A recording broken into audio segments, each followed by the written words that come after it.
खुशी की तमन्ना अब हमारे दिल में है, देखना है जोर कितना बाजुए कातिल में है। इन्कलाब जिंदाबाद।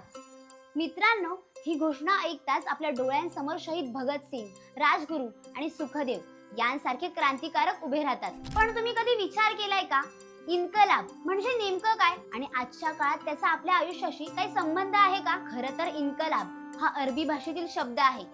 त्याचा अर्थ क्रांती, अमूलाग्र परिवर्तन किंवा मोठा सकारात्मक बदल असा होतो। पण हा बदल फक्त सरकार बदलण्यापुरता मर्यादित नसतो, तो समाजात, विचारात आणि माणसांच्या जीवनात घडणाऱ्या परिवर्तनाशी संबंधित असतो।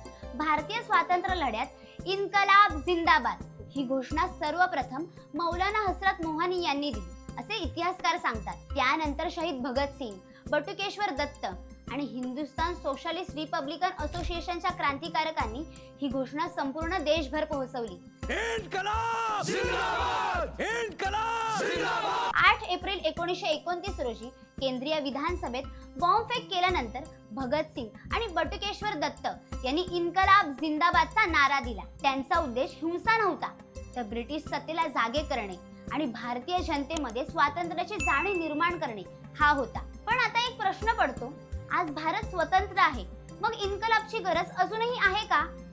उत्तर आहे होय, आणि पूर्वीपेक्षाही जास्त।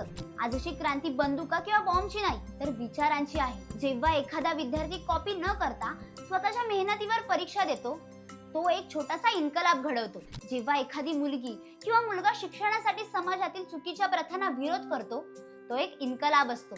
जेव्हा आपण सोशल मीडियावर आलेली कोणतीही माहिती तपासूनच पुढे पाठवतो, तेव्हा आपण अफवांविरुद्ध इन्कलाब करतो। पर्यावरण वाचवण्यासाठी झाडे लावणे, प्लास्टिकचा वापर कमी करणे आणि पाण्याची बचत करणे हाही इन्कलाबच आहे। भ्रष्टाचाराला नकार देणे, जात-पात, धर्म किंवा लिंग यांच्या आधारावर भेदभाव न करणे, प्रत्येकाचा आदर करणे हा खऱ्या अर्थाने सामाजिक इन्कलाब आहे। म्हणूनच आजचा इन्कलाब म्हणजे चांगल्या विचारांचा स्वीकार आणि चुकीच्या गोष्टींना धैर्याने विरोध करणे। भारतीय स्वातंत्र्य लढ्यात इन्कलाब हा शब्द लाखो भारतीयांच्या त्यागाचा, धैर्याचा आणि स्वप्नांचा आवाज होता। या इन्कलाबासाठी भारताने खूप मोठी किंमत मोजली, पण या त्यागातून भारताला जे मिळाले त्याची किंमत कोणत्याही संपत्तीपेक्षा मोठी आहे। 15 ऑगस्ट 1947 रोजी भारताला स्वातंत्र्य मिळाले।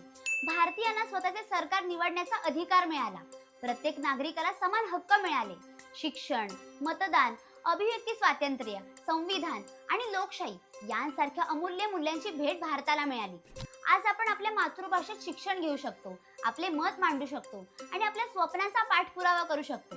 हे त्या क्रांतिकारकांच्या त्यागामुळे शक्य झाले। मित्रांनो, आज आपल्याला देशासाठी प्राण देण्याची वेळ नाही, पण देशासाठी चांगला नागरिक बनण्याची वेळ नक्कीच आहे। म्हणूनच शहीद भगतसिंग यांनी दिलेला इन्कलाब जिंदाबाद हा नारा आजही तितका जिवंत आहे, कारण प्रत्येक पिढीसमोर एक नवा इन्कलाब उभा असतो। स्वातंत्र्य सैनिकांनी आपल्याला स्वतंत्र भारत दिला।